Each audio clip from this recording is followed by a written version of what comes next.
কেন হাজী কামাল শাহ সবচেয়ে সম্মানিত রকিব সাহেবের উত্তরাধিকারী, যার তুলনা নাই। আমি ওনার তুলনার কথা বলবো না, কারণ সবাই সম্মানী মানুষ, তবে উনি হচ্ছেন আলাদা একটা।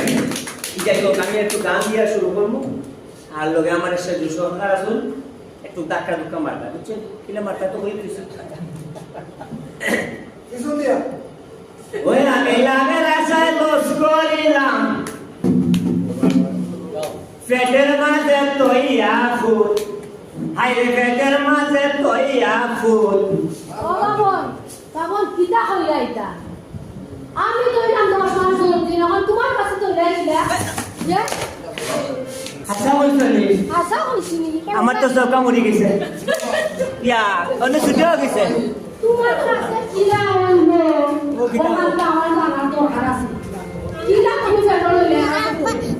আচ্ছা ঠিক আছে, হেমি তুমি যখন বলেছো আমি সব তোমাকে বুঝিয়ে বলবো। আগে একটু গান গেয়ে নেই।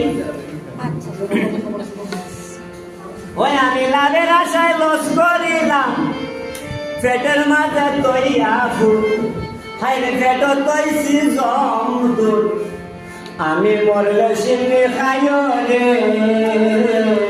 হাত লইয়া পিজগুল। ও বাবন, বাবন হ্যাঁ, বিস্কুট নিয়ে আমারে দেও। দুইখান খাইতে নি, ঠিক আছে? তুইও দোকান খা, আমারে দোকান দে। না না, ওই তো আমার সারা কাটন লাগবো। আরে বাপ রে বাপ, এরা শুনো, আমার লগে ফানি নাই, বান খাইয়া মরবাই তুমি, আর সারা জীবন খান দিব আমি। আমি আজকে বিস্কুট পারতাম নাই। ও মাই, তুমি যদি আমার সারিয়া যাও বিস্কুটে করে খাইয়া করে খাইব কিলা তু খাইয়া, আজকে বিস্কুট পাতা বন্ধ, তোমার কপাল মন্দ। না হইতো না, হইতো না।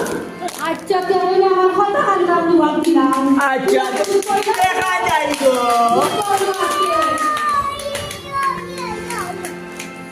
আমি লাভের আশায় লস করিলাম, লাভের আশায় লস করিলাম, পেটের মাঝে করিয়া পেটের কইছি তবুল, আমি মনে সিন্নি খাইও রে, হাতে লইয়া বিস্কুট, হাতে লইয়া বিস্কুট।